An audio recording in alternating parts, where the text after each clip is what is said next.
সৰ্বপ্ৰথমে সৃষ্টিকৰ্তা ঈশ্বৰক কোটি কোটি বাৰ ধন্যবাদ দি দ্বিতীয়তে গুৰু পিতা আৰু গুৰুমালৈ সশ্ৰদ্ধ প্ৰণিপাতৰ সেৱা জনাই মই এটি বৰ ডাঙৰে সাক্ষ্যটি দিবৰ কাৰণে আহিছোঁ। মই হঠাৎ এদিন আজি বিহুৰ ঠিক এসপ্তাহৰ আগত মই অফিচৰ পৰা মোক এটা অফিচাৰে ক'লে যে আপুনি এইটো ইমিডিয়েট ৰিপৰ্টটো আনি দিয়ক। সেইমতে মই গৈ মানুহ ঘৰত উপস্থিত হৈছিলোগৈ। গৈ পেলাই মই তেখেতলোকৰ পদূলি মুখত পাইছোঁ তেনেকুৱাতে তেওঁলোকৰ নতুন গেটখন সেই গেটখন আনি পেলাই আগদিনাখন থৈ দিছে আৰু ফিটিং কৰা নাই। কিন্তু মই নাজানো, গৈ পেলাই মই বাইকখন ৰখাই গেটখন খুলি পেলাই মই বোলো গেটখন কেনেকৈ বনালে বুলি কৈ এনেকৈ ঠেলা মাৰি দি পেলাই সেইখন মই ঘূৰি দিওঁতে গোটেই গেটখন মোৰ গাত সম্পূৰ্ণ পৰি গৈছে। 1 কুইণ্টেল 28 কেজি আছে বুলি কৈছে তেওঁলোকে গেটখন গৃহস্থই, আৰু গৃহস্থৰ ঘৰত কোনো নাছিলে, অকল গৃহস্থজন আছিলে। কিন্তু মোক হেঁচা মাৰি যেতিয়া পেলাই দিলে মই পৰাৰ পিছতে মই যীশু প্ৰভু বুলি জোৰছে চিঞৰ মাৰি দিছোঁ, কিন্তু মই সম্পূৰ্ণ উশাহ ল'ব নোৱাৰিছিলোঁ। কিন্তু তেনেকুৱাতে দুজন ক'ৰ পৰা ব্যক্তি আহি পেলাই দাঙি মোক গেটখন কৰিলে। মই ওলাই পেলাই গৈ বেঞ্চখনত বহিছোঁ। বহাৰ পিছত ঠিক আধা ঘণ্টাৰ পিছত মই আকৌ মটৰচাইকেল লৈ পেলাই ডক্টৰৰ গুৰিত দেখুৱাই মেলি আজি মই এই সম্পূৰ্ণ সুস্থ আৰু বেজী দিয়াৰ কাৰণে সুস্থ হলো। কিন্তু যীশু প্ৰভুৱে মোক ৰক্ষা নকৰা হলে হয়তো সেইদিনা মই সেই দুজন ব্যক্তি নাহিলেহেঁতেন। কিন্তু চাওক যীশু প্ৰভুৰ কিমান মহিমা, আৰু মোৰ কাৰণে ৰখি আছিলে চাগে সেই কামটো কৰিবৰ কাৰণে। গতিকে মোৰ এই সাক্ষ্যটো ইমান ভয়ংকৰ আছিলে মই নিজে ভাবিব পৰা নাছিলো। কিন্তু মই ঘৰতো মিছা কথা কৈছিলো যে মই স্পীড ব্ৰেকাৰত পৰিছো বুলি কৈছিলো, দুখ পাইছো বুলি। কিন্তু মই এই সাক্ষ্যটো দিবৰ কাৰণে আচলতে মই কোৱা নাছিলো। আজি এই সাক্ষ্যটো মই দি মোৰ সাক্ষ্যৰ সামৰণি মাৰিছো। যদিও শেহতীয়া মই এখন বিহুৱান লৈ আহিছো, পিতাইক বিহুৱানখন দি মই ইয়াৰ পৰা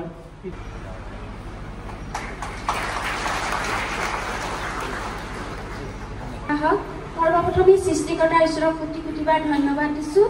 দ্বিতীয়তে যি আমাক আন্ধাৰৰ পৰা পোহৰৰ বাট দেখুৱালে সেই গুৰু পিতা আৰু গুৰুমাৰ চৰণত সেৱা জনাইছো। লগতে আজি এই পবিত্ৰ প্ৰাৰ্থনা গৃহত উপস্থিত থকা সকলো দাস দাসীলৈকে মই মোৰ সহস্ৰধ প্ৰণাম আৰু সেৱা নিবেদিছো। মোৰ ঘৰ ধেমাজি গোৱালগাঁৱত। মোৰ নাম নিনু কলিতা। মোৰ কেইটিমান সাক্ষৰ আছে। মোৰ এজনী ভতিজী ছোৱালী প্ৰায় ছিকিমত থাকে। তাৰপিছত তেওঁৰ এজনী কন্যা সন্তান আছে 1.5 বছৰীয়া। তাৰপিছত এদিনা তেওঁলোকে এতিয়া বেছি দিনৰ কথা নহয়, 3 মাহমানৰ আগত এখন গাড়ী কিনিছিলে। গাড়ী কিনাৰ 3 দিনৰ পাছতেই তেওঁলোকে ফুৰিবলৈ যাওঁতে মোকো লগত নিছিলে। কিন্তু হঠাৎ তেওঁলোকে মিঠাই কিনিবলৈ যাওঁতে তেওঁলোকৰ গাড়ীৰ চাবিখন হেৰাই গ'ল। তাৰপিছত তেওঁলোকে কি কৰোঁ কি নকৰোঁ বুলি পাই 15 মিনিটমান বিচাৰি আছে, চাবিটো পোৱা নাই। তাৰপিছত মই গাড়ীখনত বহিলোঁ। বহি পিনে মোক কোনো নামাতিবলৈ বুলি ক'লোঁ। কৈ পিনি মই যীশুক প্ৰাৰ্থনা কৰিলোঁ। প্ৰাৰ্থনা কৰাৰ লগে লগে চাবিটো যিখন হোটেলত মিঠাই কিনিছিলে সেই হোটেলখনতে চাবিটো পালে। সেইটো ঈশ্বৰক মই কোটি কোটি বাৰ ধন্যবাদ দিছোঁ। তাৰপিছতে তেওঁলোকে আকৌ ছিকিমলৈ গুচি গ'ল কৰ্মসূত্ৰে। তাৰপিছত সেই ছিকিমত থাকোঁতে প্ৰায় যোৱা 7 দিনমানৰ পাছত তেওঁলোকে যেতিয়া অফিচলৈ মানুহজন ওলালে তেতিয়া তেওঁ 1.5 বছৰীয়া ছোৱালীজনী মানে প্ৰায় গাড়ীত প্ৰতিদিনে অকণমান উঠে।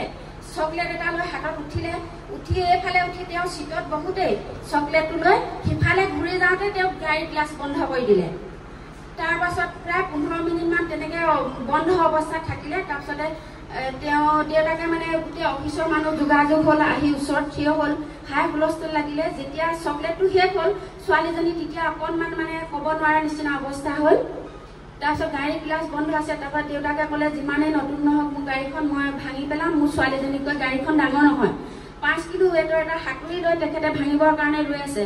তেনেকুৱাতে মোৰ ভতিজী ছোৱালীজনীয়ে মোলৈ ফোন কৰিলে আৰু মই লগে লগে ঈশ্বৰক মানে 5 মিনিট মই সময় দিছিলোঁ যে ছোৱালীজনীক আহাৰ পানী দি থাকক এই সময়ছোৱাত, আৰু এই 5 মিনিটৰ ভিতৰত মই তোমাক প্ৰাৰ্থনা কৰিছোঁ যে তেওঁ ছোৱালীজনীক যদি নহ'লে তোমাৰ নিজৰ হাতেৰে গাড়ীৰ গ্লাছখন খুলি দিয়া সেই পিতৃ ঈশ্বৰ, নহ'লে ছোৱালীজনীক গাড়ীৰ গ্লাছখন খুলিবলৈ কিবা এটা তুমি ইংগিত দিয়া। তাৰপিছত প্ৰায় 3 মিনিটমান হ'লহে, 5 মিনিট নহ'লে ঈশ্বৰে মানে ছোৱালীজনীয়ে বাওঁ ভৰিৰ মানে বুঢ়া আঙুলিটোৰে গাড়ীৰ সেই চাবিটো খুলি দিলে। মানে সেইটোতো ঈশ্বৰক মই বহুত ধন্যবাদ দিছোঁ। 5 মিনিটৰ সময়টো 3 মিনিটত কৰি দিছে। সেয়া মই ঈশ্বৰক কেনেকৈ প্ৰশংসা কৰিম ক'ব নোৱাৰোঁ। মই ভাবোঁ আৰু মই বহুত পৰিত্ৰাণ পাইছোঁ সৰুৰ পৰা। স্বামীয়ে মোক অগ্নি পৰীক্ষা কৰিছিলে, কিন্তু সেই পৰীক্ষাটো মোক প্ৰভু যীশুৱে সফল কৰিছিলে। তাৰপিছত এদিন খঙত তেওঁক ইমানখিনিও শান্ত হোৱা নাই বুলি মই মৰ্মাহত হৈ তেওঁক মই মাথাত মাৰি দিছিলোঁ। সেই পিতৃ ঈশ্বৰ, সেই মহাপাপৰ পৰা তুমি মোক উদ্ধাৰ কৰা।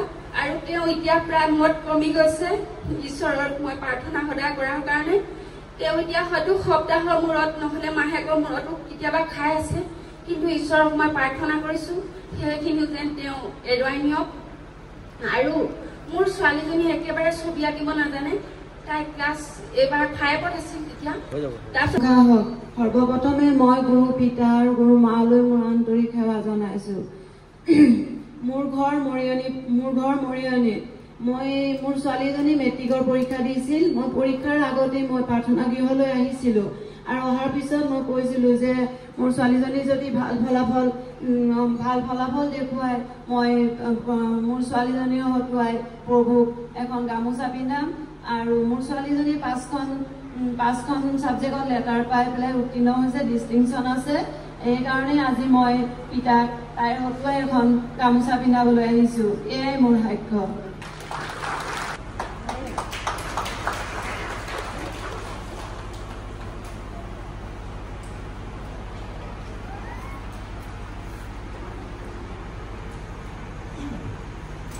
প্ৰথমে সৃষ্টিকৰ্তা ঈশ্বৰক কোটি কোটিবাৰ ধন্যবাদ জনাইছোঁ।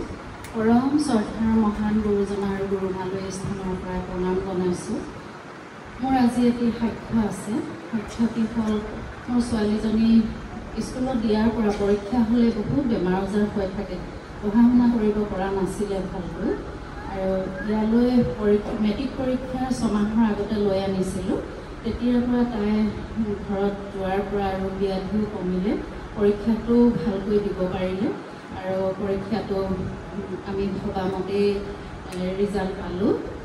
আৰু তাই আহি সাক্ষৰ দিম বুলি কৈছিলে, কিন্তু আজি গাও বেয়া হ'ল আৰু দেউতাকলৈও ভয় কৰিলে, সেইকাৰণে আহিব নোৱাৰিলে। ঈশ্বৰে যেন ক্ষমা কৰি দিয়ে। প্ৰথমে মই সৃষ্টিকৰ্তা ঈশ্বৰক কোটি কোটিবাৰ ধন্যবাদ জনাইছোঁ আৰু লগতে গুৰু পিতা আৰু গুৰুমালৈ মই সেৱা আগবঢ়াইছোঁ। মোৰ এই ল'ৰাটো বাহিৰা লাগিছিলে, তাৰপিছত বেজ লগালোঁ, সেইটো আমাৰ ভুল হ'ল। 2 দিন খুব ৰাতি নুশুলে।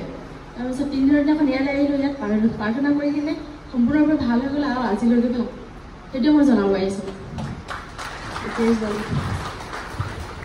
গুৰু পিতাই গুৰু মা অশেষ ধন্যবাদ দিছোঁ। এই পবিত্ৰ গৃহলৈ গুৰু দেউতা থকাৰ কাৰণে মই আহিব পাৰিছোঁ। সেয়ে আৰু মোৰ মানুহজনৰ কেঞ্চাৰ হৈছিল, মই নামটো কৰিছোঁ নিৰু বৰগোহাঁই মোৰ নাম। মোৰ মানুহজনৰ কেঞ্চাৰ হৈছিল, অশেষ ট্ৰিটমেণ্ট কৰিলোঁ। তেখেতে সেইফালে ট্ৰিটমেণ্ট কৰিছে, মই এইফালে প্ৰাৰ্থনা গৃহলৈ আহি সদায় প্ৰাৰ্থনা কৰোঁ। যেতিয়া আহোঁ প্ৰাৰ্থনা কৰোঁ, ঘৰতো প্ৰাৰ্থনা কৰোঁ। তেনেকৈ মানুহজন ভাল হ'ল। ইতিমধ্যে মাতটো অলপ ফাটি আছে আৰু সিমানেই। মোৰো অলপমান বেমাৰ হৈ আছে ডিঙিৰ। সেই ডিঙিটো যেন ভাল হওক, কিবা এটা লাগি থকা নিচিনা লাগে, ভাল হওক যেন, তাকে মই কামনা কৰিছোঁ। ভগৱানৰ ওপৰত আস্থা ৰাখি প্ৰাৰ্থনা কৰিছোঁ।